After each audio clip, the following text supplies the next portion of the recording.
Okay, ladies and gents, boys and girls, Thursday, October the 20th, 2022. Hope you're all doing well. Chris Phillips here, the Daily Crow of the Spurs Up Show. I see John Edward, Travie, Dre, Braddock, Travis Allen, Jeff Gulledge, Chuck McIntosh, Erting, Irie, Connor Lee. What's going on? Also, all those in the Big Cock Club Discord.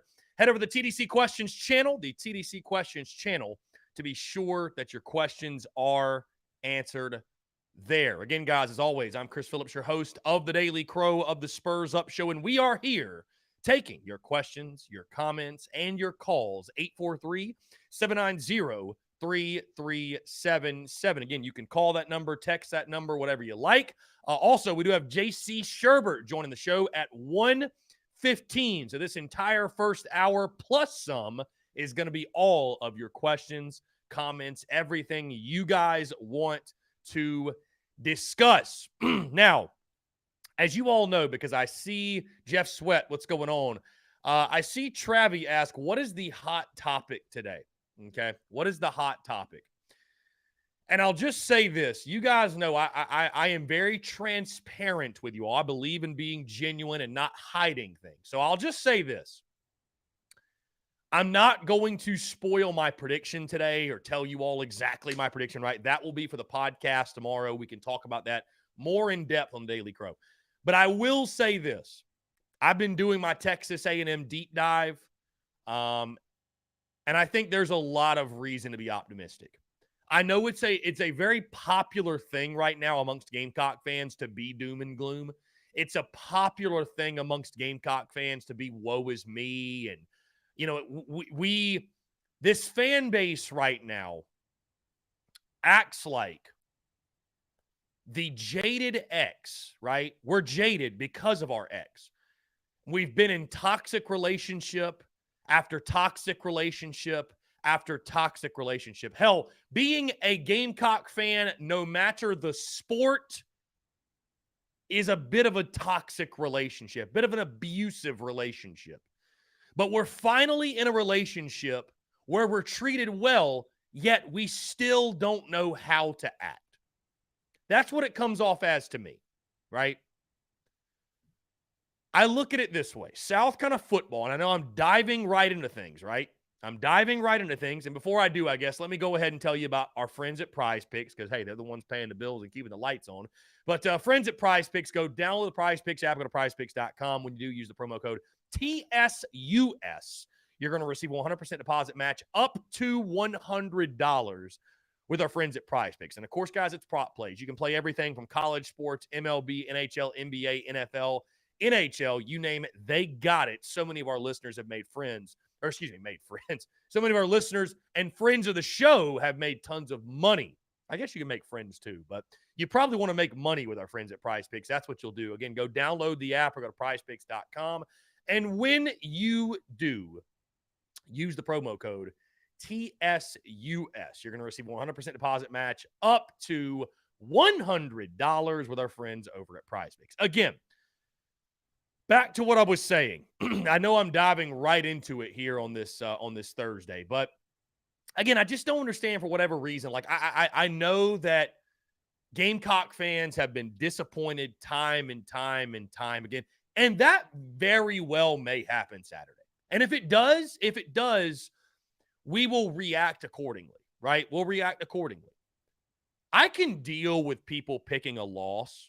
Like, if you want to give just honest analysis and take and pick a loss, I mean, Texas A&M guys is favored. I'm not going to – I pick South Carolina to lose all the time, right? I'm not going to come down on you for picking a loss.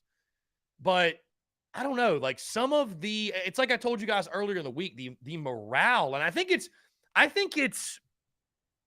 not even a reflection on Shane Beamer or Gamecock football. I think there's just miserable people out there. And there's just miserable Gamecock fans out there, you know? I mean, the fact of the matter is this. We've won 3 in a row. Whether you think they're 13th grade teams or you think we're the worst 4-2 team in the country, this team's 4-2. I'm not telling you to be blindly positive or nauseatingly sunshine pumping. I'm not asking you to do that. I'm not asking you to do that. But folks are going to the other extreme and just being like there's a difference in what I do and being critical and calling it like you see it. Because I don't have any problems when people want to be critical, but I always just say, keep the energy consistent. And there's just too many people out there, in my opinion. And I'm not trying to, hey, how you think's how you think, whatever. But just from my vantage point personally, there's too many people that only want to pipe up when things are going terribly. And then when things go well, they go mute. At minimum, you got to keep the energy consistent. I don't care if you think the team was a 13th grade team. I don't care if you think Kentucky stunk. They didn't play their quarterback or he couldn't play. That all might be true, but at least be willing to tip the cap and give credit where credit's due. It's like I've told you guys, I just don't understand why you're going to be miserable after a loss. So I'm not saying be blindly positive or blindly optimistic, but happiness to a degree, guys, is a choice. I say that in sports. I say that in life as well. Happiness is a choice. So you can choose to be happy. You can choose to be miserable. Why would you actively choose to be miserable after a win? Why would you actively choose to be miserable when your team has won 3 in a row? I just don't understand it. And I'm not speaking to one person or two people. I am just speaking generically to the masses. You know you're going to be miserable after a loss because we all hate to lose. In no world are you happy after a loss. So why also choose to be miserable after a win? Like there's some people I see on social media, it's like, let the Gamecocks lose first. Let them disappoint you and let you down first. Then, hey, South Carolina goes out and lays an egg Saturday night. By all means, I'll wallow in misery with you next week. You won't be alone. But I don't know. I'm not saying, again, be nauseatingly positive and sunshine pumper. I'm not saying that, but I don't know. I just, there's people out there. It's interesting to me, those that just lead with the negative constantly. Anyways, guys, I'd love to hear from you, 843-790-3377. I say all that to say I think we have a lot of reason to be positive and optimistic this weekend. I do. I actually think the Gamecocks have a lot of reason to be optimistic, right? Because when you look at this game, I understand the streak. I understand, the negative trend. You've never beaten Texas A&M. And again, though, I think a lot more of this comes down to, and it comes back to, fans are jaded. I think this fan base is just so jaded and so hurt and so distraught and so we've seen the movie before and the ship still sinks. You know, we've had the rug pulled out from under us before. People just don't want to get excited for this game. People don't want to have any sort of expectations for this ball game. Now, I think keeping realistic expectations is fair. You know, we had our big club hangout earlier this week, and Luke RJ is someone that chimes in a good bit, always brings the heat, and always brings the banter. And, you know, he made the point coming into this game that, hey, listen, we've never beaten Texas A&M. I don't want to have egg on my face. I'm going into this game conservatively with conservative expectations. I've got Texas A&M beating the Gamecocks. That's fair. I think that's very, very, very fair. I think that's very fair. It is. Because it's kind of one of those things. It's kind of like I said, guys, going into Kentucky. It's like until it happens, I'm not going to pick it to happen. I'd rather be pleasantly surprised than disappointed yet again. I will say this, though, on that note. I'm trying to think. I picked A&M to win last year. I picked A&M to win in 2020. I want to say I picked them to win in 19 because it was on the road. So I don't know if I've ever picked South Carolina to beat Texas A&M during my time of doing this, of running my business, whatever, creating content around the Gamecocks. I don't know if I ever have. So there's nothing wrong with going in this game with conservative expectations. Again, it's an entity you have no control over, right? Why would you, just because you come into a game with a certain confidence level or making a certain pick, it does not affect the ball game, right? And Travis says, I will say we must show consistency in winning before I'm confident in games like this. I mean, that's fair. That's fair. Somebody else commented, Travis Allen said, I stay consistent. Rat, sat, ain't cutting it. I hear you. Well, our commentary on that will continue. No matter how many Facebook comments anybody leaves, though, or tweets or Instagram comments, that ain't going to get Marcus Satterfield fired. Right? That's not going to do it. So we're in the middle of the season. I love the banter, the beauties in the banter. I don't want to sit here and talk about Marcus Satterfield every day, especially when it's like, let's see what happens this weekend. Does bye week Sat come out? You know? The Gamecocks, I think the Shane Beamer era, I think we're either 4-0 or 5-0 coming off of extra time. That could be bowl prep. That could be a bye week. That could be coming off the preseason. Right? You think about the games in which we've had extra time to get ready. EIU, Georgia State, both season openers. There's 2 wins. UNC bowl win, that's 3. Florida off a bye, yeah, that's 4. And then this year, SC State with the extra couple days. So 5-0 with extra time to get ready. Now, are all of those wins equal? No, they're not. But this team has shown a knack when they've got extra time to prepare. This coaching staff has shown a knack to have these guys ready to play their best football. And all you can do, obviously, is just hope that continues. I know Texas A&M is a different beast, different animal, but I also, it's interesting, guys.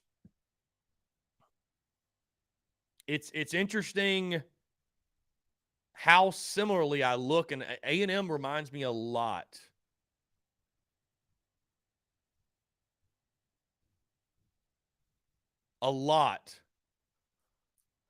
of Kentucky.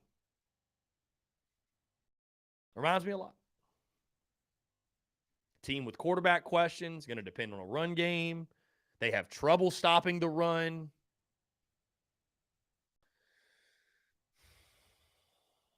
Just saying, I think there's a lot of reasons actually to be optimistic in this one. And we got to get back to this too. I talked with JC Sherbert and Phil Mullinax on the Inside the Gamecocks, the show, about 30 minutes ago or so. Went on that before this.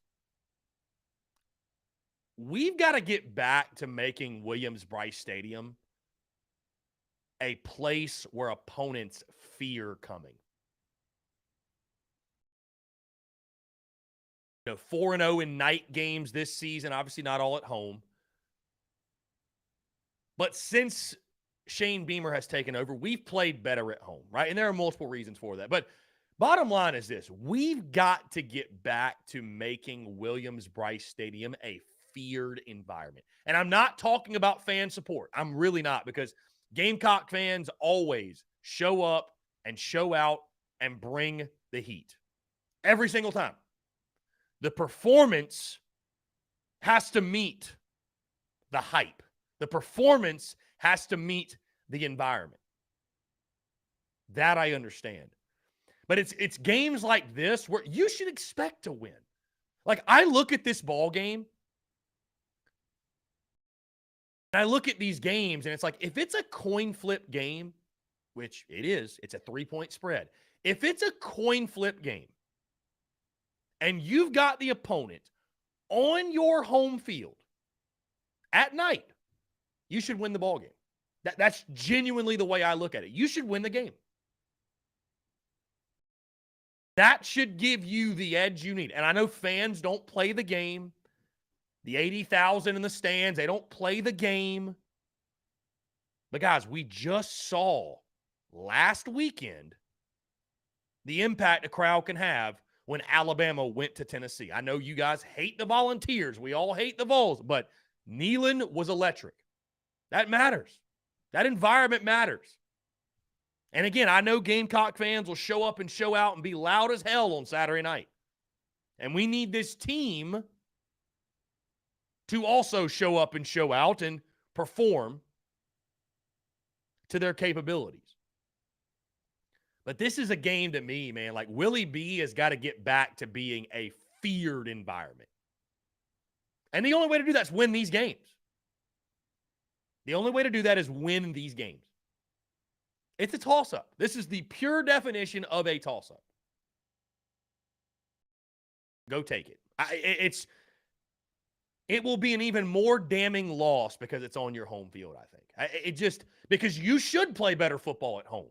You should play better in the friendly confines, no matter the sport. You should play better at home. I know a lot of guys feed off of playing on the road. I used to love playing on the road. You love hearing the trash talk. But playing at home, you should be prepared to play your best. And there will be no excuse for South Carolina not to play their best Saturday night. You've had extra time to get ready. Again, you're in front of the home crowd. You've won 3 in a row. I mean, you've got all the momentum in the world. Everything's lined up for you to get the W. Literally everything.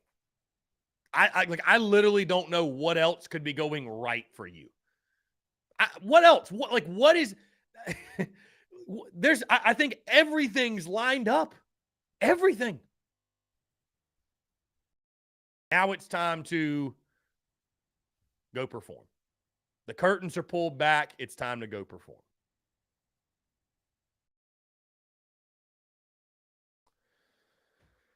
Travis Allen, hope we run the ball and win the time of possession. That equals our chance to win. Yeah, I mean, it's cliche again, but it's cliche because it's true. You run the football, you stop the run, you're going to have a good chance to win this one. Winning first down, I think, will be really pivotal, be really key in this one. Getting A&M in those 3rd and longs, getting them uncomfortable. You know, who starts at quarterback doesn't even really matter, right? Anthony Treese yesterday said that he thinks it'd be a benefit if Haynes King started. So should A&M want him to play? I don't know. John asked, where has Robbie been? Great question. Robbie actually DM'd me. Let me pull this up.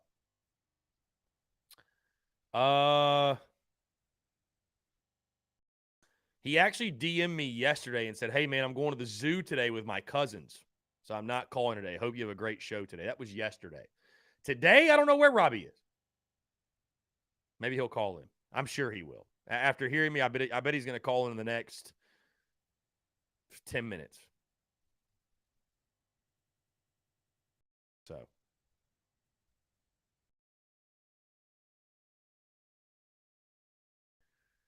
Coleman Hall says, making it a run the ball and control clock game seems to be an attempt to beat A&M at their own game, but I get it. Coleman, I think you just got to do what works. Robbie Davis is exactly. That's what's worked for us. Let's jump to the home. To accept. Robbie, what's up, man? How are you? On cue, why don't you? How about that? On cue. On cue, indeed. I'm not How surprised. Are you doing? Yeah, I'm doing well, man. I'm blessed. What's up? Whew, I'm doing all right. My legs are a little on the sore side from being at the zoo yesterday, but I'm doing fantastic. I think that at some point while Beamer is here, okay, and this has happened before, I think that Beamer is going to get us back to where anytime an opponent, no matter if it's a conference opponent or a non-conference opponent, if they see they got to travel to Columbia, they're immediately shook the second that they see it, and they're like, oh crap, we got to put up with the students, we got to put up with the sandstorm, we got to put up with the fans. This is not going to be a good day. regardless of regardless if it's at night or if it's during the day, they immediately go, "Oh crud! It is going to be a long 3.5 hours in Columbia, and it is not going to be fun." And I think that I think that this coaching staff can somehow get it back to that, and that would be awesome. To be honest with you, that would be epic. With not just football, but with any sport, like having a home field advantage in a sport helps out tremendously. Yeah, I mean, listen, it's hard to win on the road, and I would say to improve your home record, also recruiting and improving your talent and improving your team is going to help a lot too. But when it's a game like this where it is a toss-up, yeah, I mean, I think, and I'm not even, because I see some comments. I'm not really even. I'm not calling for the fans like, hey, y'all got to show up. Like, I know our fans will show up. Right. I'm more so talking about our team playing well, because the fans always show up. The environment's always there. I'd just love to see now the performance on the field meet the hype and meet the environment, right? Right, I agree. So, because I think that's why folks are jaded, because we've had these games where it's been a night game and we show up and we're fired up, and look at Clemson last year. You just lay an egg. And then with Kentucky last year, you lay an egg. And there's been multiple times where that's happened. I mean, even to a degree, don't hate me for saying it, but to a degree, even Georgia State was that way. You're losing in the third quarter, and it's like we've spent this entire preseason getting all hyped up and excited, and then you go out and play that way. Granted, you got the dub, but it was ugly. I mean, it was ugly for the majority of the game. So, I don't care if it's ugly Saturday night or not. Dub will be a dub in SEC play. It doesn't really matter. But absolutely, yeah. I'm to the point now in this season. I don't care if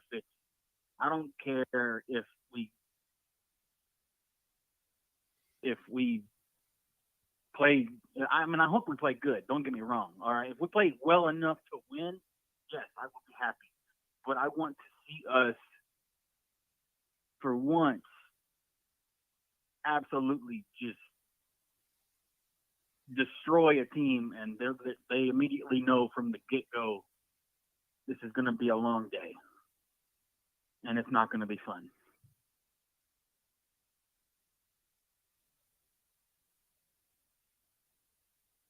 Yeah.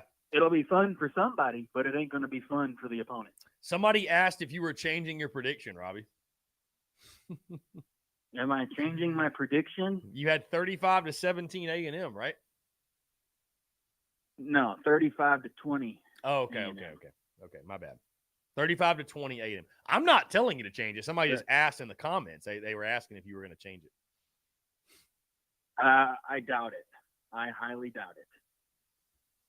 Hey, you went with your gut, my guy. I wouldn't. I'd say you need to stick with that. And like you just said way before I called in, right? A lot of people have said, until I see us, until I see that we can beat A&M, why have a reason to pick us to beat A&M? Listen, that's fair, right? That's fair. That's fair. That's fair. And I don't like the all the times that we have played Texas A&M, they have kicked our butt all over the field. Mm-hmm. Like we were we were children, to be honest with you. They beat us like we were children, little baby children, and they just beat us like a dog, and there was nothing we could do about it. Okay? Do I think at some point we will get good enough to where I can look at that A&M game and go, this is the year that we beat A&M and get that stupid monkey off our back? No pun intended, because I went to the zoo yesterday. No pun intended. But do I really think at some point, yes, we're going to beat A&M? Yes. Do I think it's going to be this year? Probably not.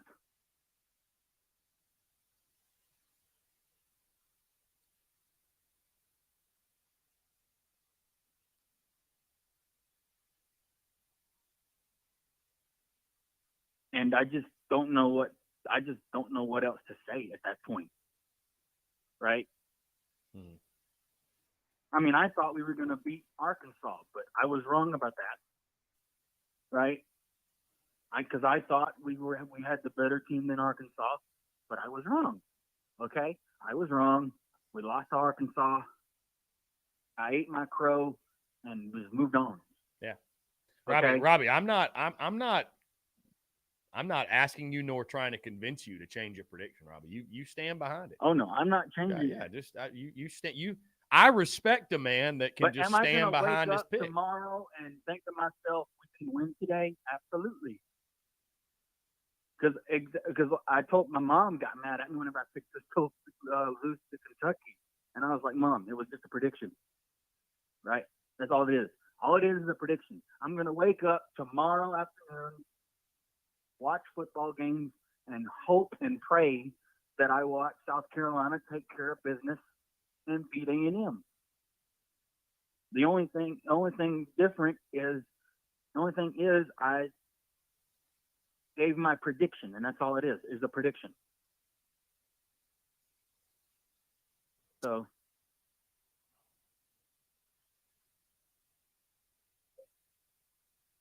Indeed.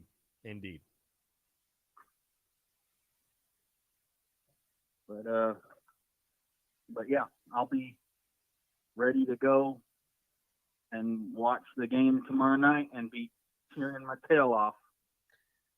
Not tomorrow night, Saturday night. Not tomorrow. Scratch that. I'm losing track of my days here. Good gracious.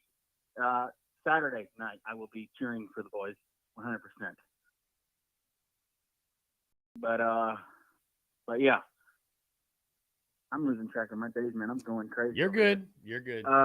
Zoo got you all in a tizzy, my guy. Zoo got you in a tizzy.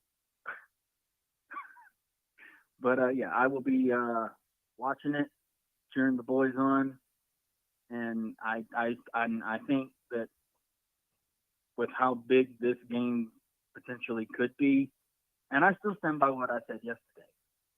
If whichever running game shows up, that's who's going to win the football game. If we don't stop A-Chain, we're in trouble.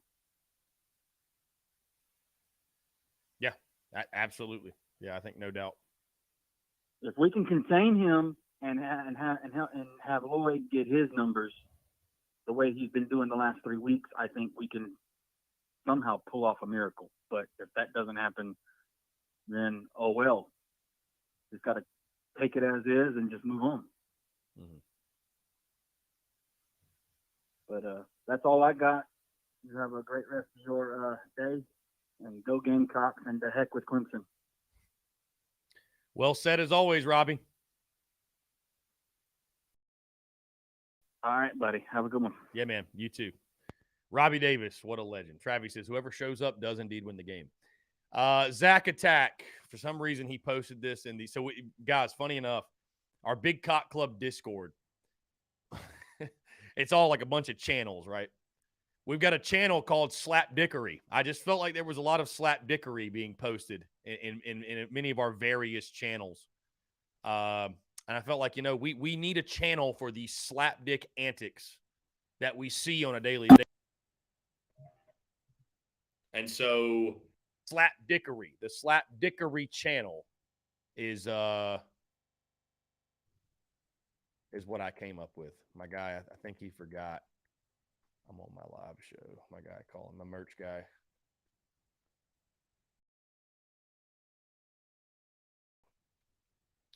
Bert Ayers says, if not this year, then when? That's a great point. Bert, that's a great point. I mean, very, very good point. Billy Thompson, is it valid to pick South Carolina to win when we have yet to beat them? Well, Billy, I mean, it's got to happen at some point, right? Don't you think so? Do you think Carolina's just going to lose to A&M forever? So, I mean, I guess it depends on, do you want to go against the grain? Or, I mean, yeah, I think you try to in a game like this. You can't just completely discount the history, right? You can't. It does factor in. It does. Because I can assure you, Texas A&M's fans expect to win this one. And again, rightfully so, right? They've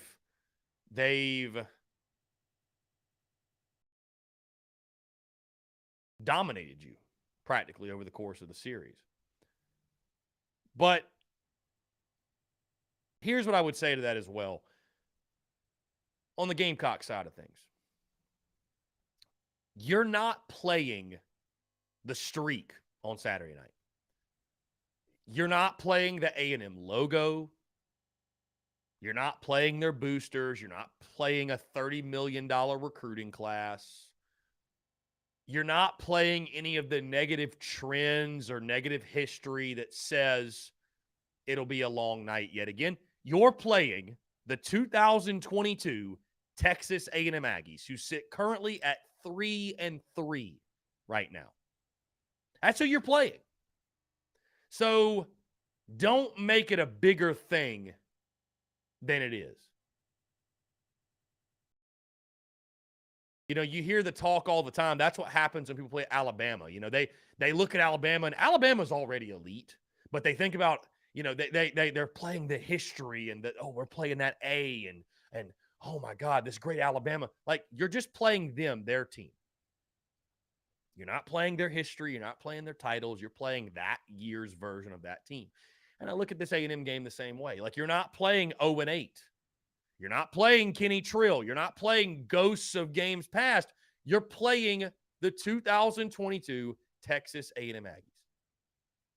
The 2022 Gamecocks against the 2022 Aggies. You've got to, at some point, let all that negative history go. You can't continue to let your past define you in this series. All streaks have to come to an end at some point. All streaks are made to be broken. And this is your best chance in the history of this series to come out on top. So I understand, right, going into it cautiously, because again, it does factor in. But I think those numbers, they mean more for us than they do the guys on the field. Because when that ball snapped, what happened in 2015, South Carolina A&M, that doesn't matter. It doesn't matter.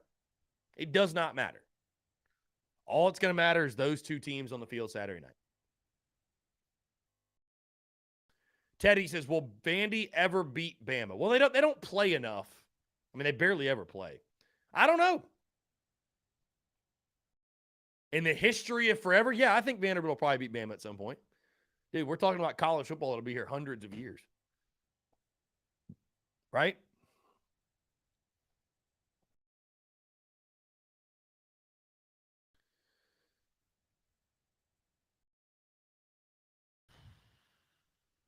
Back to what Zach Attack said, by the way.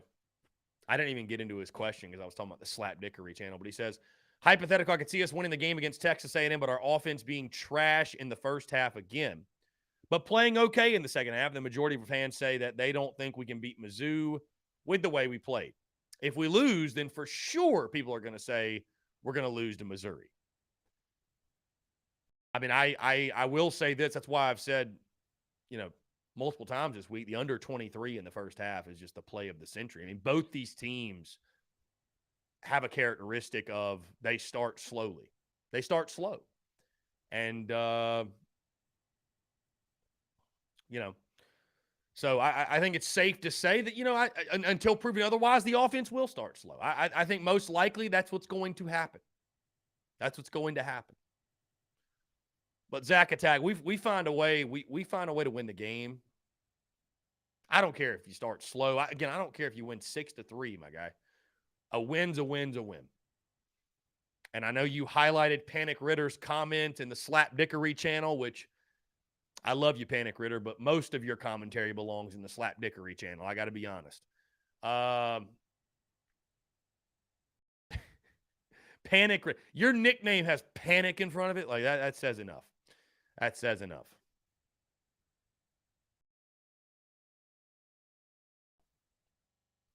Coleman Hall, I think, dropped his prediction earlier. Let's see. He says, I don't know if it's just like way back here. I can't find it or what. It says Cox trending up, Aggies trending down, bad quarterback play from A&M, losses at home, and lots of close wins. Brian Dean says this A&M team is very inconsistent. A&M lost to Bama 24-20, but then Tennessee scores 52 on Bama. So to me, Alabama isn't as good as, and A&M isn't as good either. Lance Player says, going to be a good night as I'm cracking my 13th latte, and we just beat A&M 31-17. Love that, my guy. Love that. Lance, I'd expect no less from you, my dude. I'd expect no less. John Edward, I don't have a score prediction, but I have my predicted result. South Carolina wins on Saturday night. So John Edward going with the Gamecocks. Okay.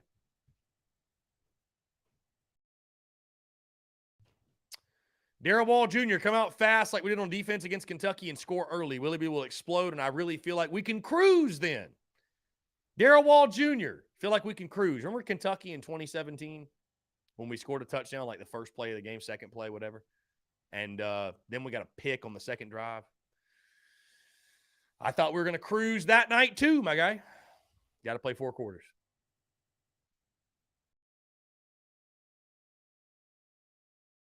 Got to play 4 quarters. Where can you find the Slap Dickery channel for us that are not good with social media? I need to get in the Big Cock Club. I'm just too dumb to figure. Nah, Elvis, you're not too dumb, my guy. I got you. I just dropped the link to the Patreon. You join that, I will send you the link to the Discord, and the Slap Dickery channel is in there, my guy. No, Austin Greaseman, Debo did not run back the opening kickoff. No, that he took the slant pass for the touchdown, that 2017 Kentucky game. Hunter Herlong says, TSUS merch is in Destin, Florida. I'm watching while I'm on honeymoon. Hunter, appreciate you, my guy. Thank you. Thank you. Rebecca, I see a lot of, here we go. Coleman Hall said South Carolina 24-17, essentially a repeat of Kentucky, but A&M gets an extra field goal. Love that. I think that's a very realistic type of score prediction. Again, whether you think it's Carolina, whether you think it's A&M, I do think it's going to be a close game. I'd be shocked if it's not. I'd be shocked if it's not. But I see Rebecca having banter back and forth. Ask Chris why I can't call in more than one time. Do we want to have that conversation, Rebecca? Do you want to have that conversation? We can, but I don't know if you want to.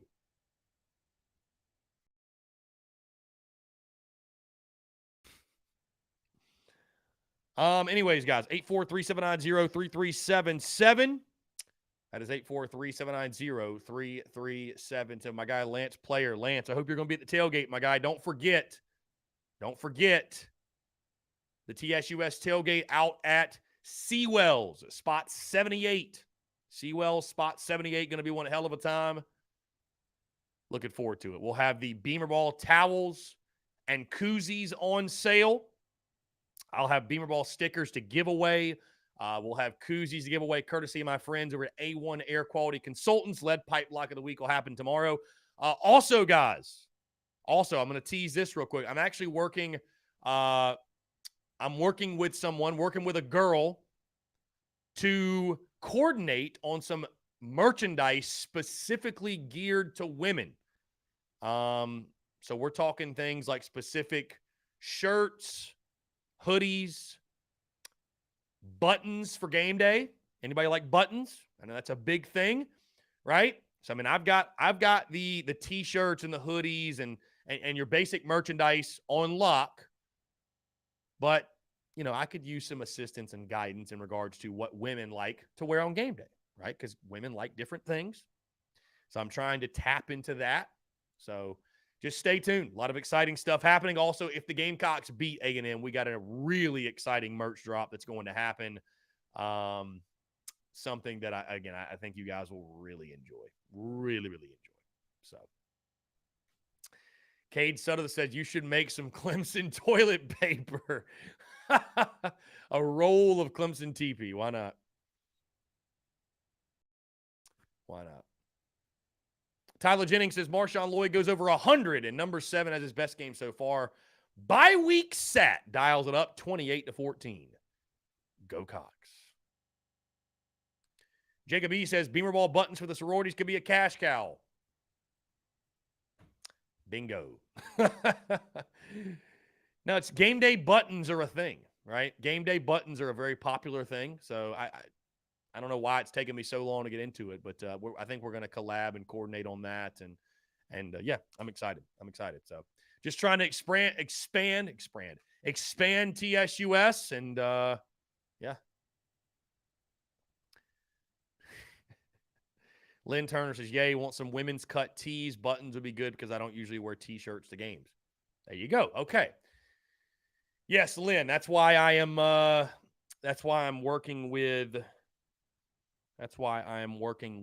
someone who would know, right? Because I'm just a guy, so just a dude trying to, pick up whatever knowledge I can from whatever resources I can get in touch with. So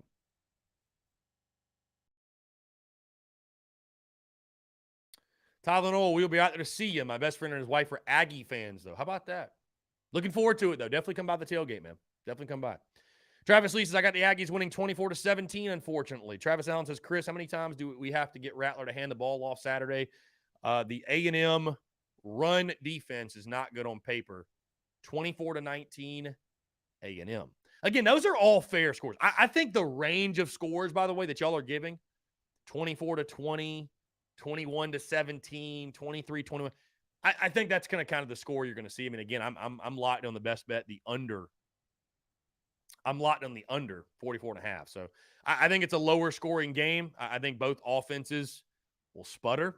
As I said, going into bye week, right? Best way to describe our offense is sputter. I think that's what you're going to see, a lot of sputter. I think you're going to see a lot of sputter.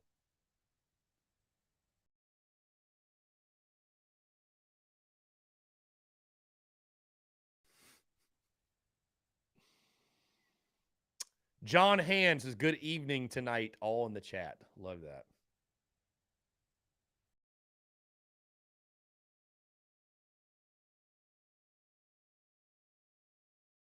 Bert Ayers says, could be nothing.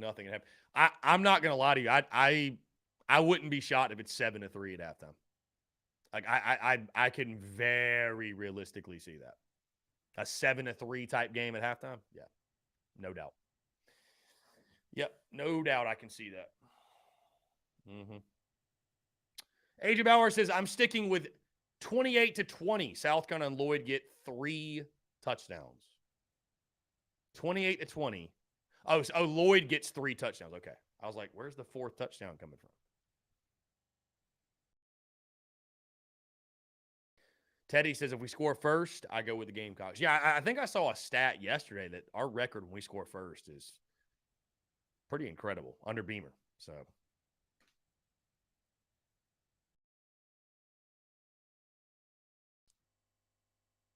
Austin says the next few games are significant to repeating Beamer's success in the transfer portal with the number 15 class. And how about Elvis? Part of the Big Cock Club now. Holy smokes, it happened. It happened, my friend. Thank you. Thank you. I will send you the Discord link over the break we take here in the next minute or so. But I will send you that Discord link. Yep, because I see you right here. Elvis, what's up, man? What a guy. What a legend. Beautiful. Travis Allen being sarcastic. Cassette said we didn't bring in Rattler to hand the ball. Yeah, I mean, you got to go with what's working, though. And running the football, Marshawn Lloyd, I think that is our best bet. Guys, again, we're rocking, we're rolling here on this Thursday. We are going to jump into a quick break. Don't forget, we got JC Sherbert at 1:15. So on the other side, make sure you get in your questions, your comments, your calls, and more. We'll be right back here. You're tuned in to the Daily Crow.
All right, guys, we're back. Taking your questions, comments, calls. 843-790-3377. That's 843-790-3377. My guy John Rice asked, what's the better chance of Becca calling in today or we win Saturday? Well, John, since the odds that Becca calls in today are 0, I'd say it's better odds that we beat Texas A&M.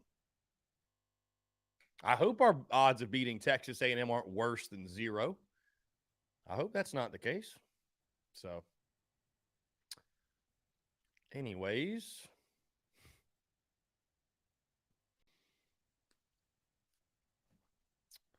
Mike Leach for OC, he says. I hear you. Coleman Hall comments, oddly enough, I could see us winning this game 35-17. If Sat's offense is forced to throw the ball downfield, there's a good chance Spencer might show off, given his limited opportunities to throw the ball thus far. I mean, dude, I will say this. You know, people, none of us know, right? None of us know. I mean, look at last year. Yeah, South Carolina came into that Florida game, 20-point underdog? We were 21-point underdog, something like that. 20-point underdog in that game. And just took Florida to the woodshed. I mean, you just never know.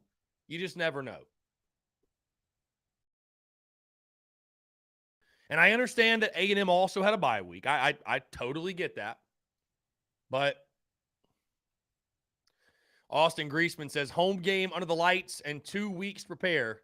35-20 Gamecocks is what Austin says.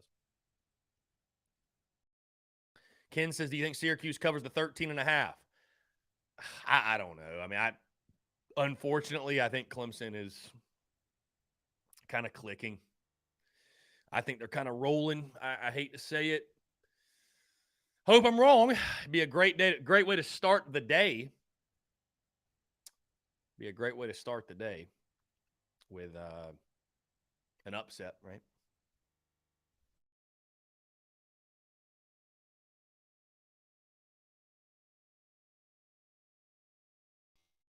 Going out there, midnight yell out at the State House. I'm not sure if I'll be there or not. I am planning on being in town tomorrow. Thinking about hitting up the fair. Getting some time in at the fair. Has anybody been to the fair yet? Fair is always a good time. So we'll see. But again, guys, appreciate you all tuning in. Podcast will drop tomorrow, the official TSUS podcast. You know, it's so funny, like I told y'all before, there's a lot of people that don't realize that this is not the podcast, which it's funny that I could make this the podcast. I could. And I'm not going to rule out that one day that might be how we operate, right? We might one day operate in a way in which TDC just becomes the podcast, because you look at all these other entities, all these other big time shows. That's kind of what they do. But I do still like separating it out, you know, because I look at the Daily Crow as just, it's so much different of a thing. It's so different, right, than the podcast is. But the podcast, anyways, will drop tomorrow. Episode 16 or episode 717? 717. Yeah, my bad. 717 will drop tomorrow. Full breakdown of the Texas A&M game, top storylines, key matchups, keys to the game, prediction, all that good stuff. Of course, we got Carolina calls tonight. And yeah, looking forward to dropping my prediction, man. I've got a good feel. I'm pretty much locked in. I am locked in on how I think the game's going to go. You guys will know tomorrow. I've been back and forth on it all week. Been coin flip for me, honestly. So, yeah, you'll see tomorrow. So I'll just say that. Braddock 843 says midnight yell is cringy, especially the hype guy. Yeah, it is. It's weird. We talked about it yesterday. It's just weird. A&M fans are weird. Austin Griesman, Texas A&M's had 2 weeks to think about their 2 recent losses and be negative. We've been riding high and have full motivation. Yeah, I tell you what, the people that we've won 3 in a row, right? The people that are just down and out on Carolina no matter what, doom and gloom. We're terrible. This sucks. They're going to be in a frenzy if we beat A&M. I don't know. I don't know what they're going to talk about on Monday. I don't know what somebody like Coach Ford's going to have to say. And that's the funny thing, guys. I'll tell you this. Here's my advice to you all. If we beat Texas A&M, let's say we do. Let's say it's ugly. It's 21-17, something like that. If we beat Texas A&M, if you have people in your life, we'll say specifically on Facebook, because I tell you what, it's crazy. I used to think the majority of the slapdicks were on Twitter, right? That was the toxic, and there's still toxic sides to Twitter, of course. But I tell you what, Facebook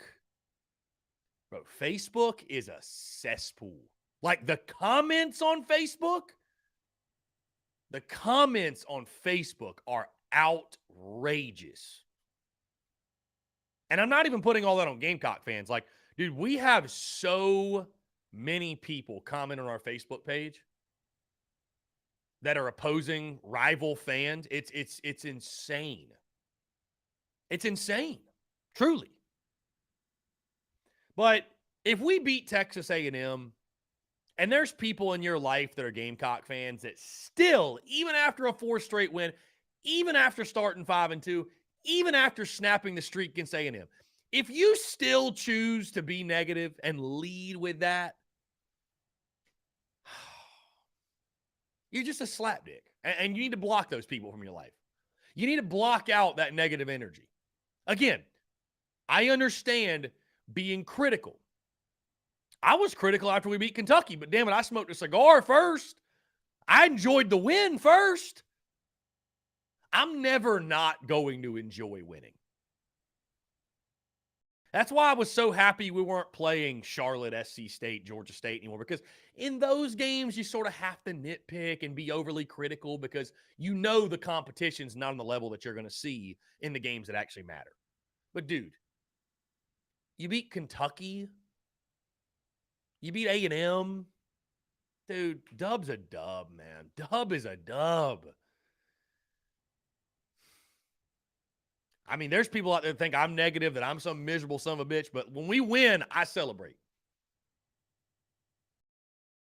You know what I mean? Like, being a Gamecock fan is too hard to make it even harder and not celebrate when we win. There's plenty to be pessimistic about. There's plenty to be doom and gloom about. So when we do win, bro, enjoy the hell out of it, because the reality is we don't win enough to be miserable after a win. That's just the facts.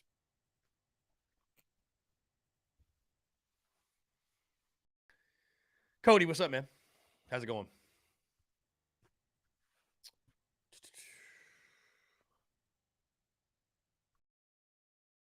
Hunter Johnson says, fire Sat. Spencer might throw one TD Saturday, too. If we're lucky, Lloyd should get substantial carries, being the A&M can't stop the run. But our offense is putrid.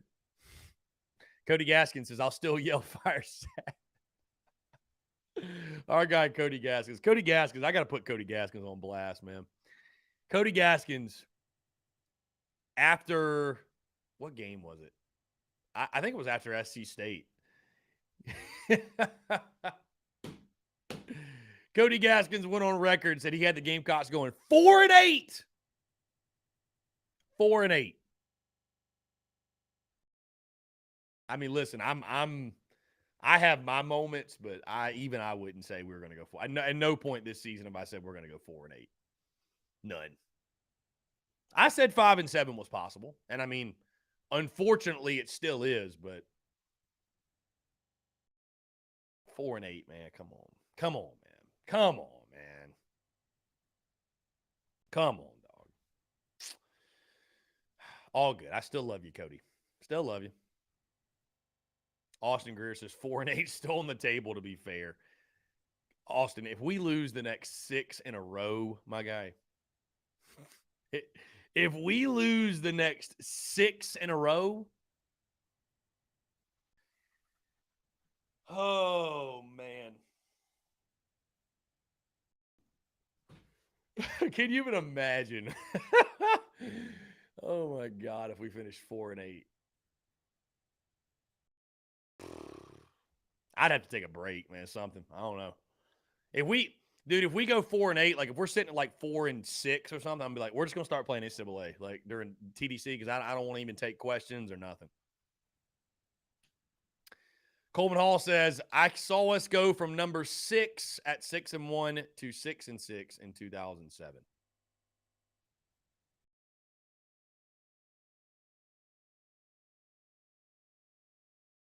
I hear you. John Rice, the tattoo bet was 10 wins. If we hit 10 wins, I'll get the beer ball ass tat. So technically, it's still on the table. Technically. And we don't have to get 10 in the regular season, John. It can be 10 with a bowl win. So if we go 9-3 and win a bowl game, it's on. But you might notice, John, I don't make bets that I'm going to lose. So I don't make bets that I think I'm going to lose. That's the whole point. Rebecca, I have no tattoos. None. I have no tattoos. None on my body. That's why it's such a bet for me, because it'd be the first one ever. What a first. John Rice 10 with the SEC championship. I hear you.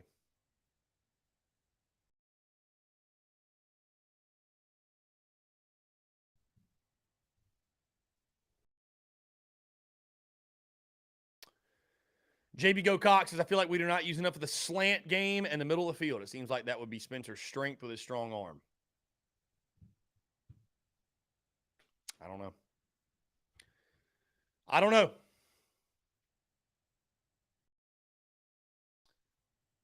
I don't know why we haven't seen more of it. Yeah. The butterfly, yeah. Nah, I've got no tats, believe it or not. No tats.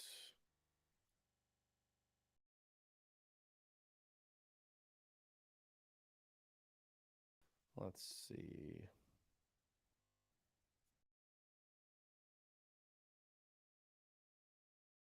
Yeah, the bot's really cool.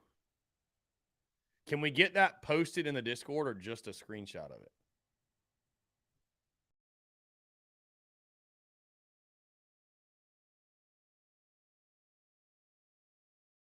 I think tattoos are fire, by the way. There's nothing there's nothing I've encountered in my life that I really want on my body forever. I don't know. I don't know.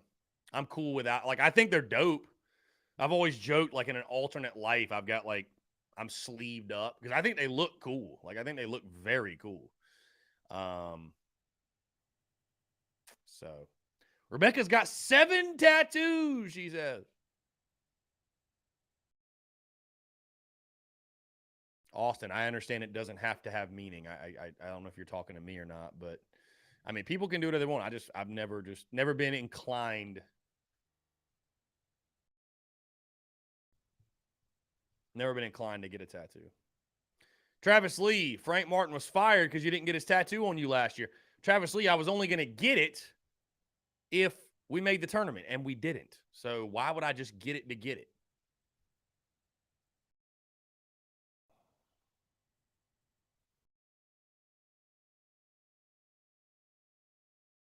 Cody says, I'm going to be honest here. I don't think Rattler would be a... Oh, you talking about Steve Spurrier. I got you. Chuck says in the Big Cock Club Discord, TDC Question Channel, I see South Carolina winning 24-10. Our defense plays best game of the year, and our offense shows up. I'd love to see it. I would love to see it. Chuck, I'd take that in a heartbeat. Because at the end of the day, again, I don't care if we win 42-40 or we win 14-12. It doesn't really matter to me. Dub's a dub. Dub is a dub.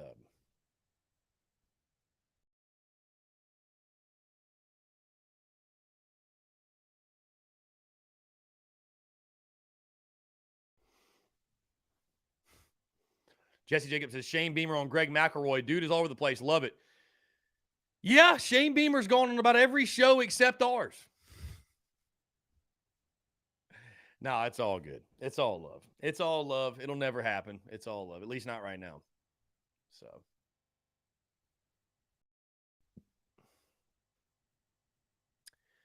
Anthony Porter says not uploading to Apple Podcasts anymore. Haven't seen anything since early October. Well, Anthony, that is because the Daily Crow podcast feed is now under the Spurs Up Show podcast feed. So if you go look up the Spurs Up Show, I think even if you looked up the Daily Crow on iTunes, right? Even if you looked up the Daily Crow on iTunes, it's under the Spurs Up Show podcast. So I just condensed the two feeds. I condensed the two feeds. So it's still publishing. It's publishing every day, my guy. Publishing if you go look up the Spurs Up Show on Apple Podcasts, you'll see the Daily Crow under that. You'll see it under that Spurs Up Show podcast feed. Let me know if you can't find it, but I can assure you, I'm literally publishing it on social media every day. So I promise you it's there. I promise you it's there. Let's see. Yeah, Anthony, sorry for the confusion. It just seemed like it was much simpler to have all of the podcasts under one feed. Make it as simple as possible for everybody. Hunter Johnson said it's because of the Dak Joyner comment. It's not. It's not because of that. No, it's not. It's this goes back, dude, to the Will Muschamp era. So, and I know we never talked about it here, and I don't want to dive into some long, drawn-out conversation about it, especially since we're about to have J.C. Sherbert on the show. We're about to take a break here in a couple of minutes, but that was the funny thing, watching people's reaction to Justin King's silly tweet that he put out there, that, people think there's some beef. Dude, Justin King has hated my guts since the Muschamp days. And I know this for a fact because Justin King has thrown shade at me before, couple weeks ago or a month ago or whatever, has DM'd me talking shit back when Muschamp was head coach. He was basically Muschamp's right-hand man, doing the media stuff. And so when I called for Muschamp's job, Justin King took it personally.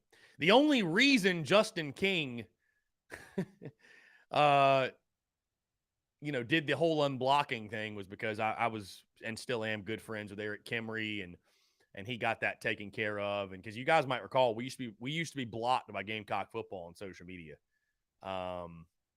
We used to be blocked by Gamecock football on social media, and Justin King's the one that runs the account.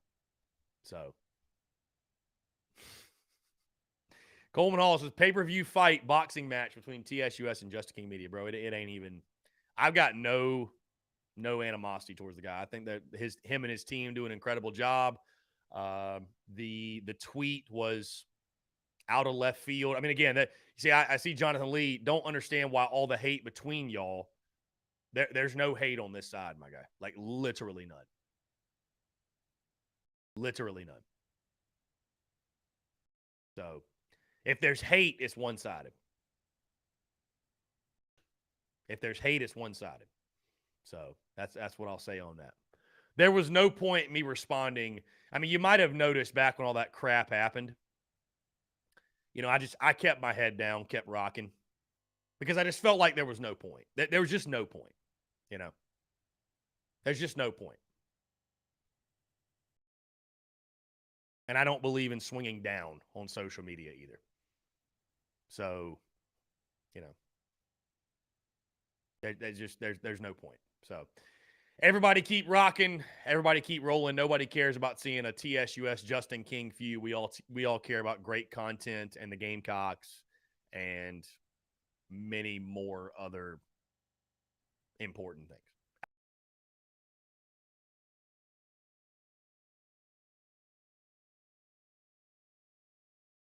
Of the Big Spur. That must have been the Justin King Muschamp hackers right there. Anyways, on the other side, J.C. Sherbert, guys, we're going to jump into a quick break. We'll talk to you guys in a couple minutes. You're tuned in to the Daily Crow.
All right, guys, we're back. Taking your questions, comments, calls as well. 843-790-3377. Again, here on this Thursday, October the 20th, 2022. It is Texas A&M week. Again, guys, appreciate you all tuning in. We're going to close up the phone lines right now because, of course, as you all know, every single Thursday, he joins the show to help us break down everything Gamecocks football related, and very excited to chat with him here on this Thursday as we go into yet another pivotal SEC game. JC Sherbert of the Big Spur inside the Gamecock. He joins the show. JC, appreciate you taking the time, my friend. Always a pleasure. First things first, of course, as always, want to say thank you to you and Phil for having me on the show this morning, and very excited to chat with you once again, my friend. How are you?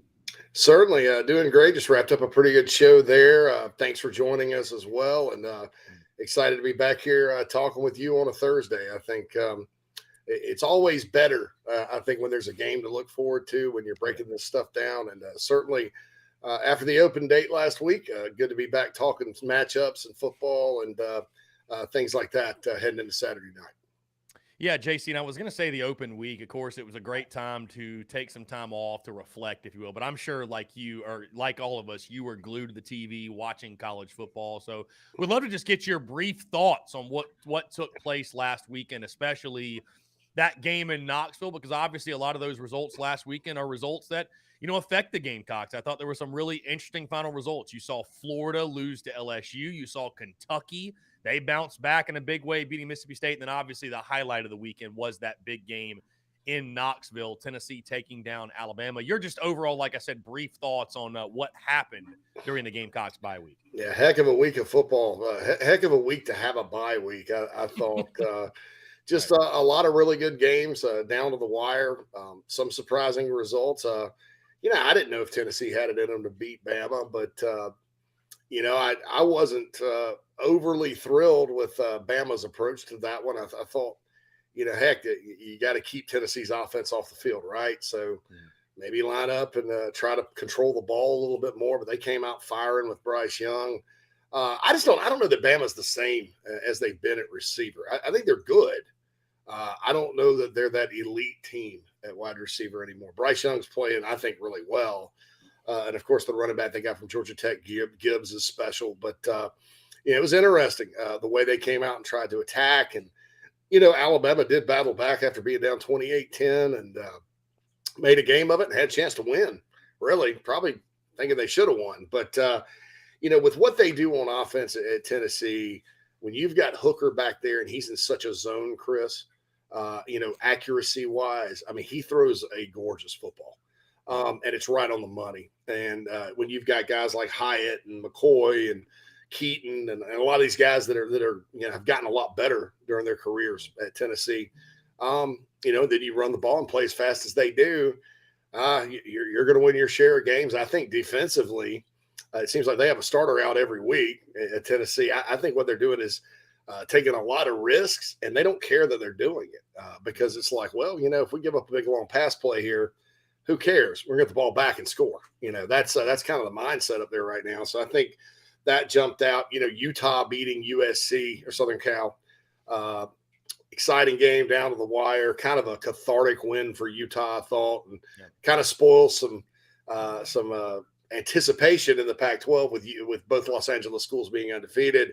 I thought that was a good one. Was really surprised that Michigan boat raced Penn State like they did. We keep waiting for James Franklin to have a big road win. I just don't know that it's ever coming.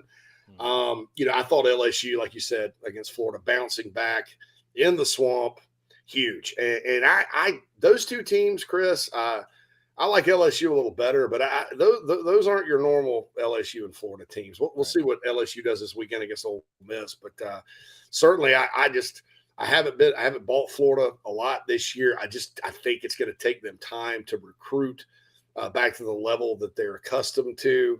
And then Anthony Richardson's hot and cold and all that. And then their defense kind of fell apart against the Tigers. So, we'll see how things shake out ultimately for the Gators. But certainly if you're looking down the schedule, you're kind of looking at the two teams at the end. If you're the Gamecocks going, tremendous challenge. But the next little bit, the next 4 really, I think the Gamecocks could be competitive in all of them. Yeah, Florida, JC, is kind of meeting what I said about them over the summer, which is I felt like they were the greatest mystery in the SEC East, maybe in the SEC. Just like I still don't really know what to think of Florida, and like looking way too far ahead, obviously, but that matchup in the Swamp, it's like I think that's going to be one of those games where you really do just have to wait the week of, and it's like, how has Florida looked recently? How has South Carolina looked recently? And just kind of go from there. But anyways, that will be for down the road.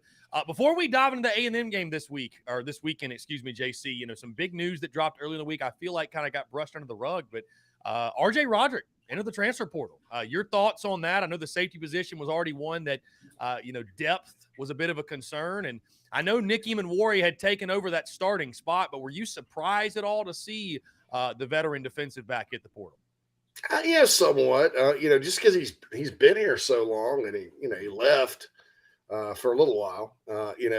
When Muschamp first, I guess resigned or was fired or whatever. He wasn't with the team for the rest of that year. The new staff, though, when they came in, they liked him. They thought, here's a kid that's been around a lot, probably just needs a fresh start.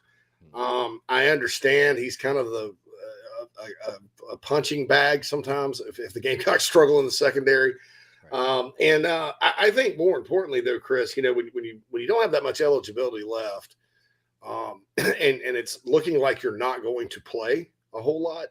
I've seen guys do this. I think Otrey Smith did this a couple of years ago. Last year, actually, just went in the portal because he knew he wasn't going to get to play a lot, and went from there. So, I think people need to wish him well. I don't know where he'll end up. I kind of feel he's from the Low Country, maybe a Charleston Southern, maybe a Coastal, someplace like that, to where he can get on the field and finish out what I think will be his 7th season of college football next year. So wow. That's good. But yeah, I think it was just a matter of, and yeah, Carolina does need depth in the secondary, but you look at it, against Kentucky, Eamon-Warry played tremendous like he always does. DQ Smith led the team in tackles, another true freshman. And then they slid David Spalding back there. I thought he had one of his best games up at Kentucky. Kind of came out of nowhere.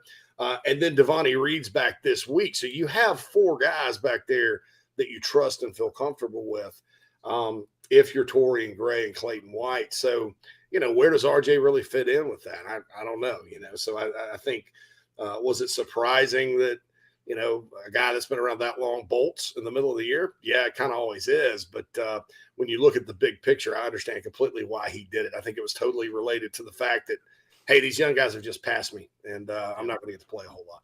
Yeah.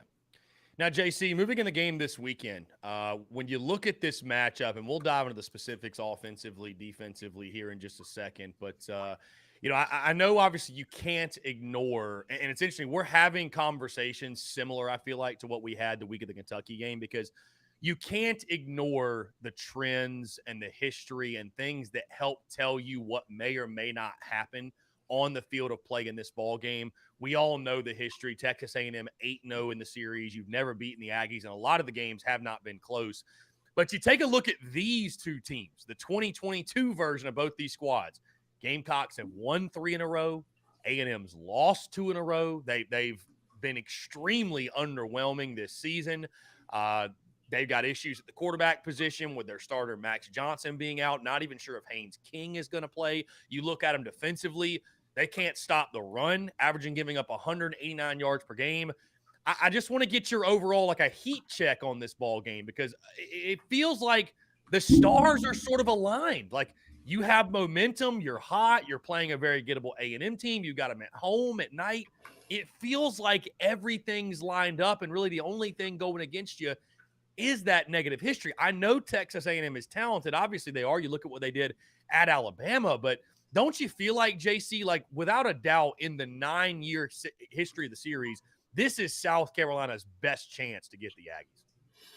Oh yeah, and I thought that at the beginning of the year, Chris. I thought that a lot of the hype around A&M was based on a historically great recruiting class on paper, and you kind of look at that class. It's very D-line heavy. We know those guys sometimes take time.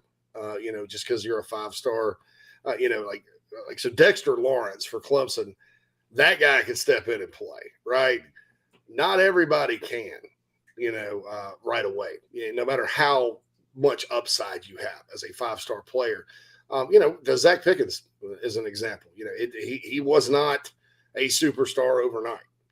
Not many are. So I sort of looked at their personnel losses from last season, and I was like, whoa, they're going to be very young in some spots. And then the injury bug has hit them pretty bad this year. We had Jeff Tarpley from Gig'em 24/7 on our show earlier this week, and he framed it in terms of injuries, and we've all experienced that around here, and we know how that is. When you're kind of missing 4 or 5 key guys, when you're continuously having a revolving door at quarterback or on the offensive line, that time it just hasn't. From that standpoint, has not been a good year for Jimbo Fisher. But absolutely, I mean, these teams. You could realistically say, I mean, I think it's safe to say A&M is probably more battle tested because, their non-conference games were Miami and App State. Obviously, that's a little bit tougher than maybe SC State and Charlotte, but same kind of deal, not a very high-scoring offense on either side. Opportunistic defense, but that struggles against the run at times on both sides. They're kind of mirror images in a lot of ways. And I think with the Gamecocks being at home Saturday night, I think the game's probably going to come down to turnovers and things like that. Because that's the one thing when A&M has played well and, the close loss at Bama, the win over Arkansas, big win against Miami back in week 3, they've gotten turnovers. Alabama turned it over 4 times against the Aggies, missed 2 field goals and had a crazy day penalty-wise in that one too. And that's why A&M was at the 1-yard line at the end with a chance to win. Bama just couldn't put them away.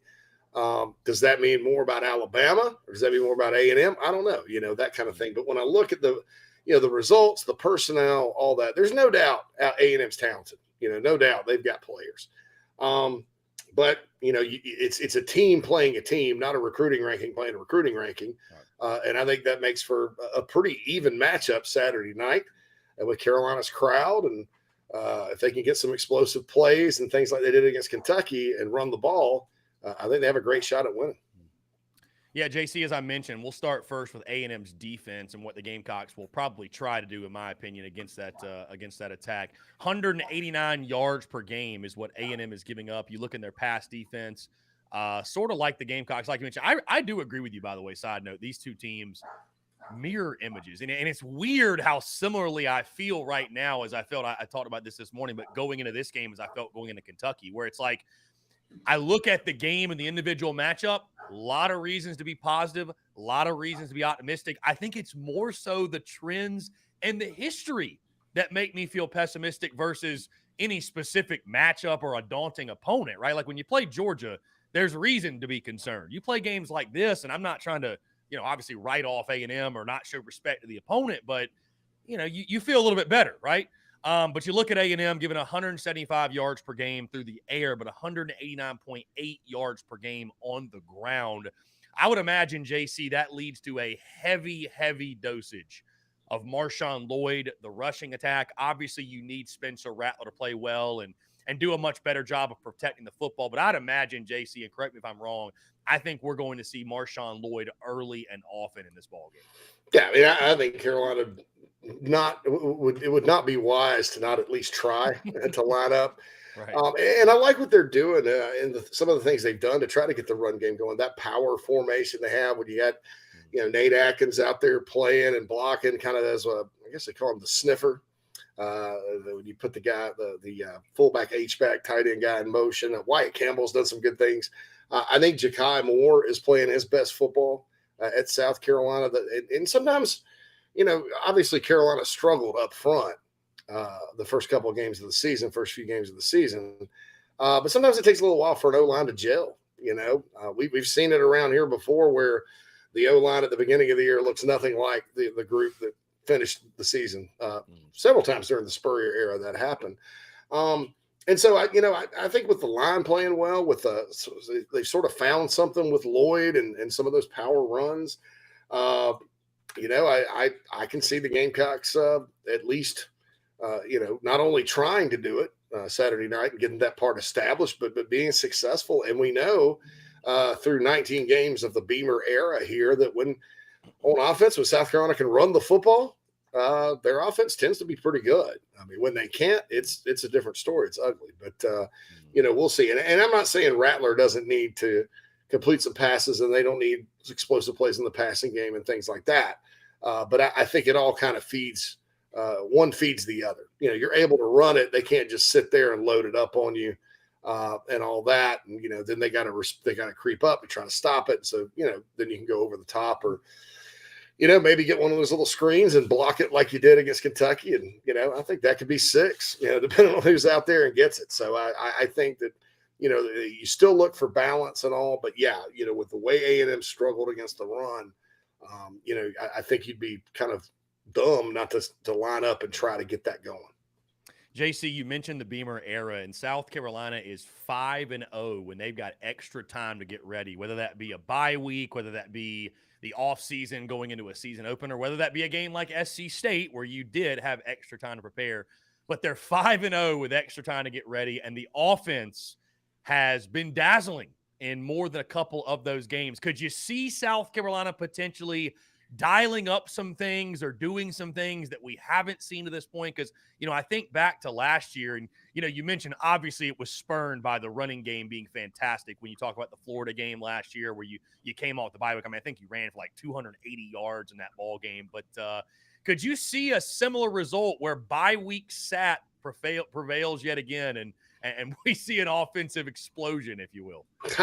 Possibly. If Carolina gets it going, running the ball, it's going to be hard for A&M to get stops. The thing with their defense, though, the Aggies, is their run defense is not that great. Pass defense numbers are good, but they don't give up a lot of points. They're kind of a resilient group, especially in the red zone. So, you hope Carolina, and it's maybe a game.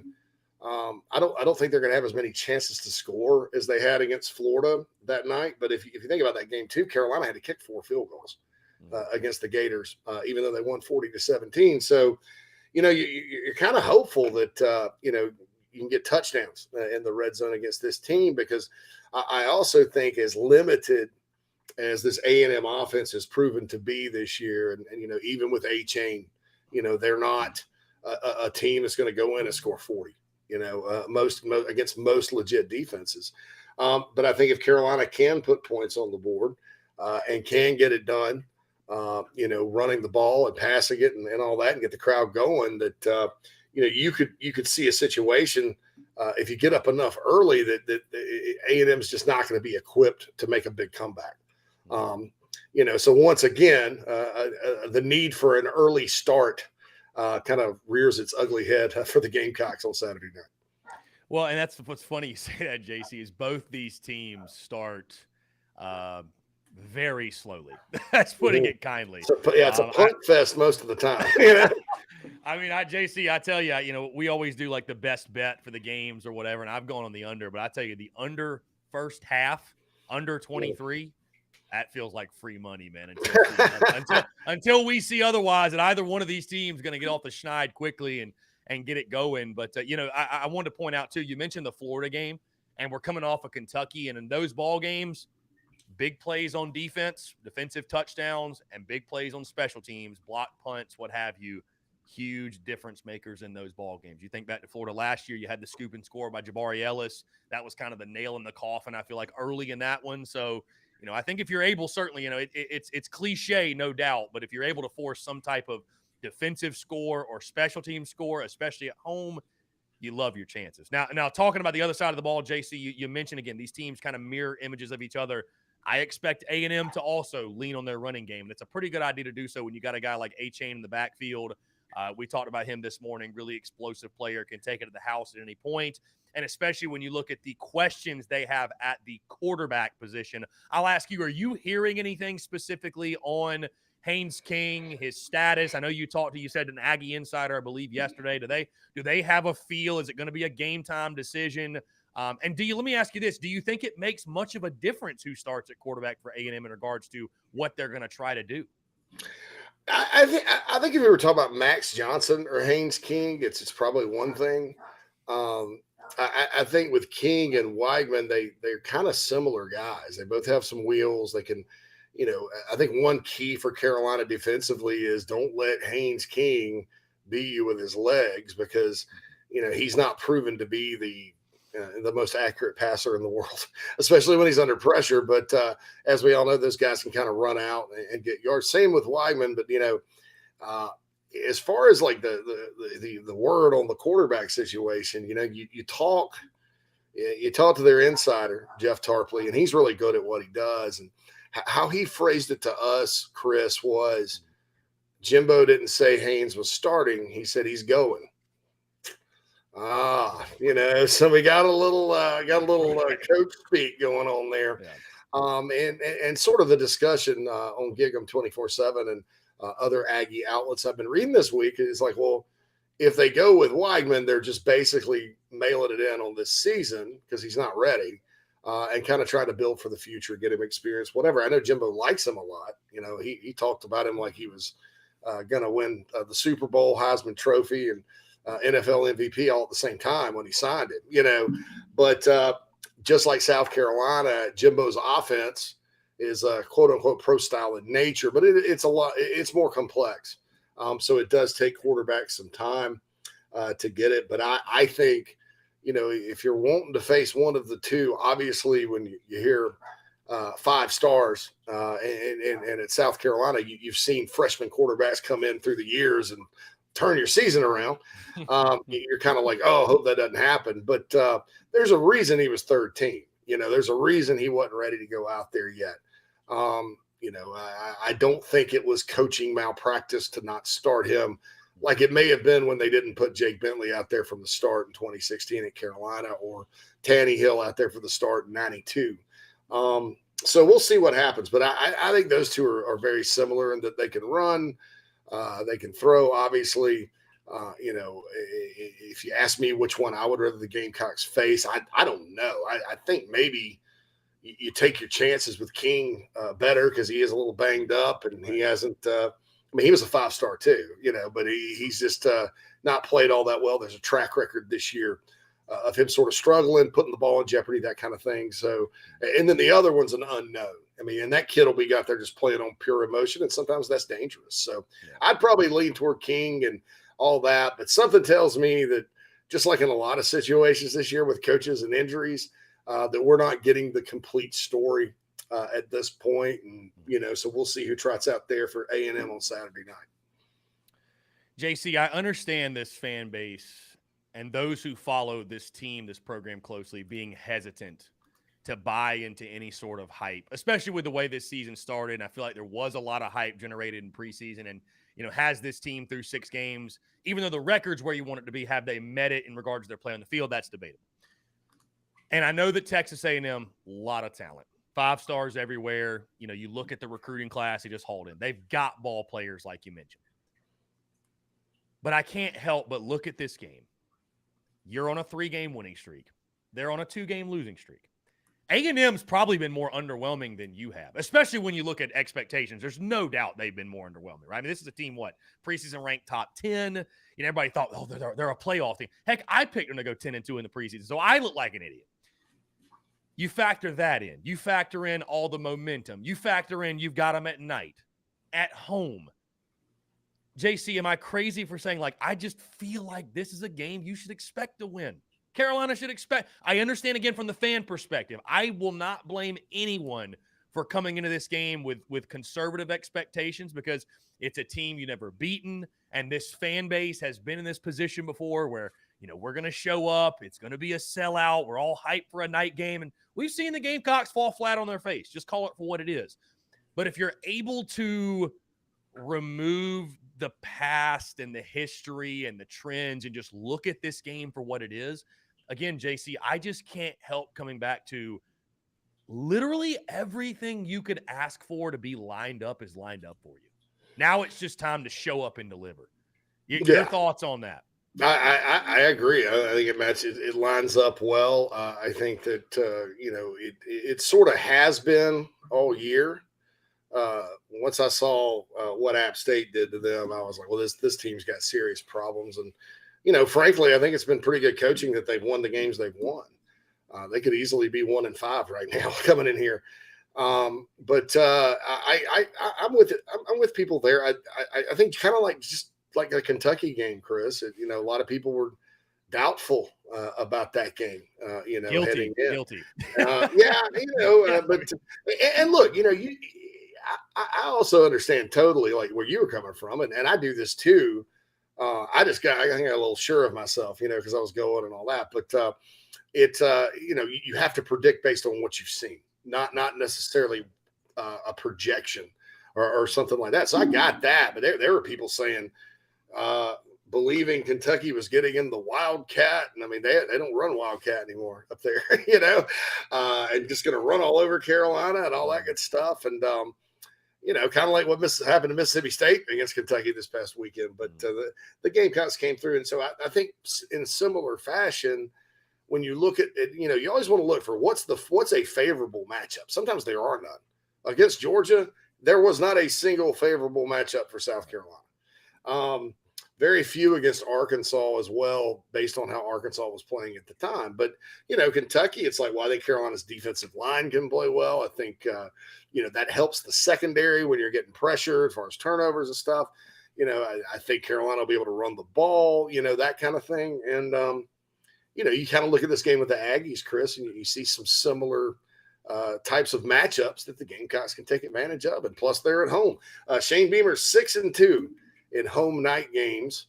Obviously, the Clemson game last year was a severe disappointment, and that was a bad loss. But you know, the Kentucky loss last season, I think anybody would tell you that they sort of felt like that would get away. So Beamer at home at night. They haven't always played the greatest competition at night at home, but it's been a little bit different than the Muschamp era, where I think Carolina was 2-7 at home at night under Will. And I have some theories about that, but that's the night game success has kind of flipped the last couple of years since Beamer's been there. Well, JC, heck, man, I'll put you on the spot again. You willing to take a jab at Carolina A&M? I mean, again, I'm not trying to lure you into one way or the other. I know hopefully I gave you some good coach speak there, make you want to run through a brick wall. And I'll drop mine tomorrow, of course. And I think I kind of fooled the audience Kentucky week, because I was very optimistic, admittedly, and then chose the Wildcats, and thank God I was wrong. But, you know, you nailed the Kentucky game. What are you feeling going into Saturday? You know, I feel confident. Probably not as confident, just because, you know, people are right when they talk about, you know, overall talent that A&M has. They have some individuals that scare you. They have more individuals that scare you than Kentucky did. And Kentucky did have some scary players. Rodriguez, obviously. You got the receivers and all that. But I think I think Carolina's going to win. I think that they'll you know, A&M will make some plays, but the Gamecocks will make some plays. They'll be able to run the ball. I think they'll win 28-19 is my prediction. And I'll give that also tomorrow on my show and the website and everywhere else. But I'm going to lock that one in with you right now, Chris. 28-19 Gamecocks. JC, I appreciate you dropping it early for the people, man. That's incredible. I love the people, man. That's what it's all about, right? Hey, we do it for the people. We do it for the people. Yeah, that's why I have a blast doing all this, man, because it's for the people. Yeah, absolutely. JC, last thing before I get you out of here, of course, again, I got to ask you about the recruiting side of things. Anything notable? Anything standing out? I know we're slowly getting closer, right? We're all locked into the season and week by week, but signing day is approaching. I know things are probably kind of heating up on the recruiting side. So anything you're hearing, is there anything of note that Gamecock fans should know or be keeping up with? Yeah, you know, Marquis Anderson and his family will be back in town this weekend. A lot of 2024 kids, Pringle and Thompson, the tackles from within the state, are among the unofficial visitors. As far as official visitors and potential next commits in this class, next weekend, Elijah Davis, I think he'll be a 4-star JUCO player. I mean, Alabama and everybody else has offered him, but originally from Wagner Sally, he's at East Mississippi Community College in Scuba, Mississippi. Now, this is his official visit to South Carolina this weekend. I think he can be really, really good, Chris. You know, he was really good coming out of high school, just didn't have grades. And was a kind of a bigger end, and now he's a 300-pound tackle, you know. Really good film. Like I said, Alabama and everybody else wants him. You could never have too many big guys on the D line, and you got to replace Zach Pickens next year, probably, with the way he's playing anyway. So I think that's the next, if you're kind of looking for somebody on commit watch for this class, keep an eye on Elijah Davis, in-state Palmetto State product, but out in Scuba, Mississippi, at East Mississippi, visiting next weekend for the Missouri game. JC, and it's crazy to think, man, last thing, that if South Carolina can find a way to win this game Saturday, you are realistically staring at a 7-2 start. And I tell you what, I don't care how it looks, what the stats say. There's not a fan out there that wouldn't have signed up for a 7-2. But you got to win this one first. But it's just crazy to even be having that conversation, I guess. Yeah. You just never know. College football, you never know. You never know. Well, yeah, it's teams change week to week. That's why you don't panic and you just kind of move forward. And you had a bad game against Georgia. To heck with it. That's over. That game's ancient history, and you just keep moving. And you hope that you're one of these teams that gets better as the year goes on, and not one of these teams that kind of gets worse, because there are some teams out there like that. A lot has to do with injuries and things like that, obviously. But it's a long season, and certainly if they get to 7-2, Chris, Beamer will be he will be a win away from tying Will Muschamp, Joe Morrison, and Steve Spurrier for the most wins in program history the first 2 years. I think he's got a shot if he gets there to break it, because if he can go beat Florida, and maybe you pull an upset against the orange teams at the end, maybe you don't, but then you win a bowl game. You're sitting at 16 victories if you win 9 and go 9-4. First 2 seasons, that's that top Muschamps record he always talks about. So that's always a good start, especially considering Shane Beamer's a young coach. It's his first head coaching job, that kind of thing. So something to kind of look out for there in the future if they do keep winning. Yeah. Hey, listen, we saw last year South Carolina had a second half surge in their season, so maybe it happens again. You never know. JC Sherbert of the Big Spur Inside the Gamecocks joins us every single Thursday. JC, I appreciate you taking the time, man. Looking forward to doing it again next week, my friend. All right. Thank you so much, Chris. Thanks to everybody out there, and we'll talk to you next week. Absolutely. Take care. JC Sherbert, always a fantastic conversation with him, and JC's locked in 28-19. He's got South Carolina beating A&M. I tell you guys, I got goosebumps, and I got goosebumps just thinking about a potential 7-2 start. I tell you what, we can bitch and moan and complain, but the fact of the matter is this: if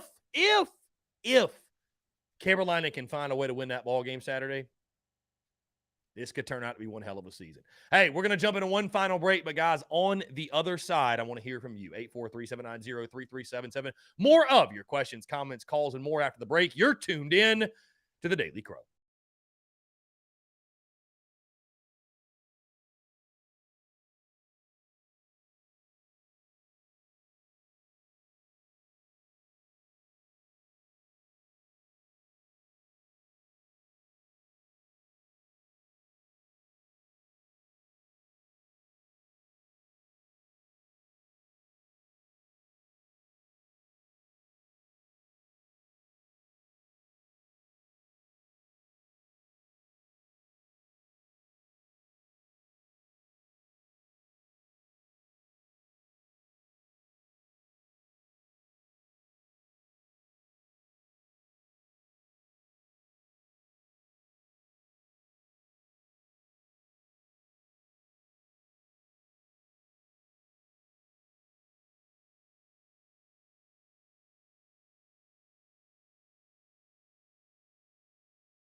All right, guys, we're back. Final 7 minutes or so here on the Daily Crow, taking your questions, comments, calls as well. 843-790-3377. That's 843-790-3377. I want to shout out, by the way, because I just got a text from our Carolina Cigars guys, our man Todd Smith, who I know tunes into TDC. I don't know if he is tuned in right now, but I've seen Todd Smith comment all the time. I've seen Todd Smith on social media. I just got a text, by the way, from our Carolina Cigars guys that Todd Smith stopped in and bought 10 cigars at Carolina Cigars in Hilton Head. How about that? So, Todd Smith, I want to say thank you. And guys, I will say this.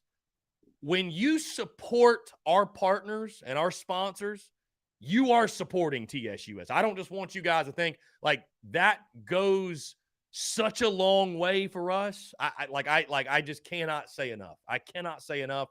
Cannot express enough gratitude. So, guys, thank y'all so much again. Absolutely incredible. That was an awesome text to get. Hunter, yeah, I have indeed missed the YouTube chat today. I literally have not looked at the chat since 1:15 because we had JC on the show, and I get back on. It looks like things are going kind of crazy. So I'll let y'all have that. Yeah, Bree, if you have any questions about Melon or anything, let me know. Yeah, for sure. I use it. Obviously, that's what I'm on right now. Use it every single day. It's a great platform. Aaron Hodges, where are the good cigars in Columbia? In Columbia, I generally just go to Total Wine.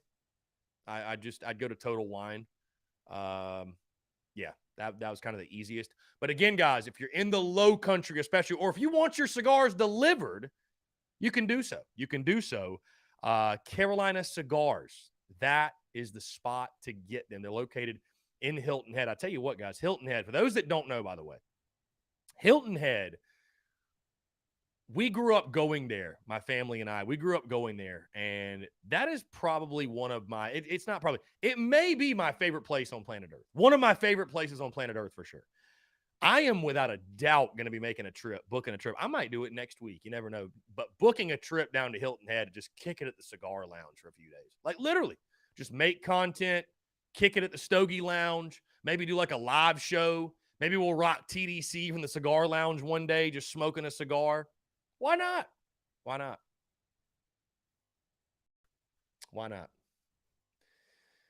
So, looking forward to it. AJ Bowers has got my first tattoo in Hilton Head and got screwed over with my money. AJ, I hate to hear that, my guy. I hate to hear that.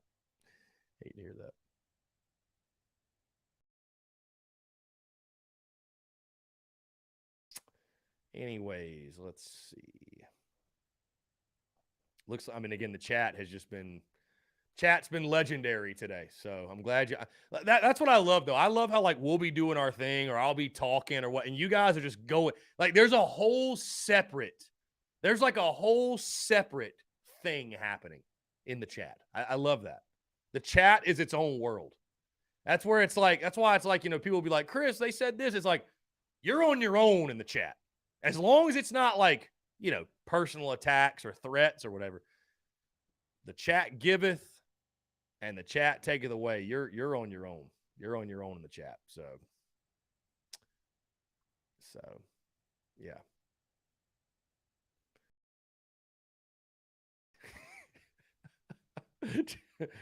Oh my goodness. James Kendall says, love the remote TDC idea.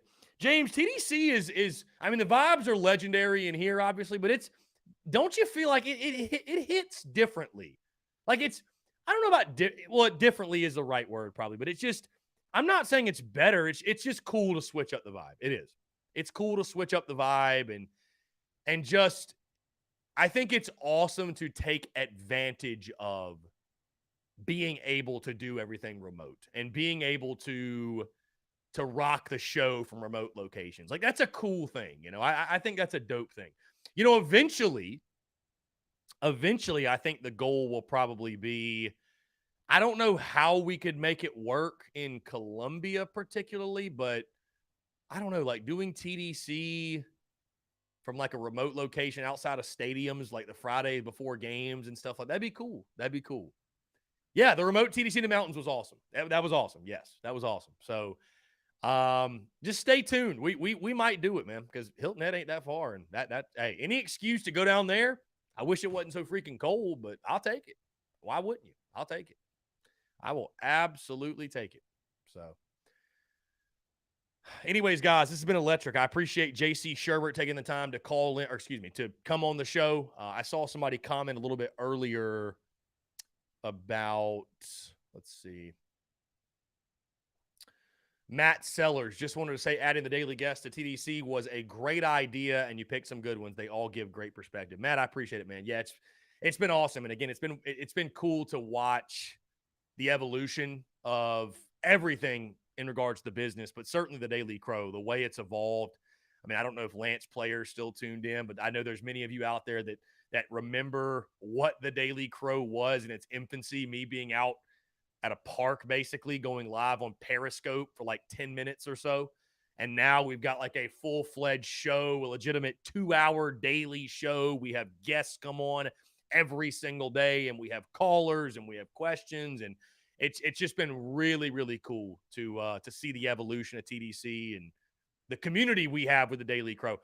That's probably, guys, honestly been the biggest game changer the Daily Crow has provided, is that when I started it back in, TDC started in this format, really back over COVID, August of 2020.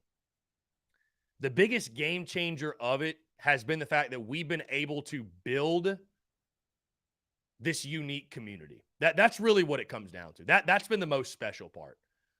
Because a lot of different people tune in the Daily Crow, but there's a specific group of folks that comment, that call in, that contribute to the show, that tune in as well. So thank you guys, because you guys are what make TDC what it is. I mean, truly, literally, this show is for you.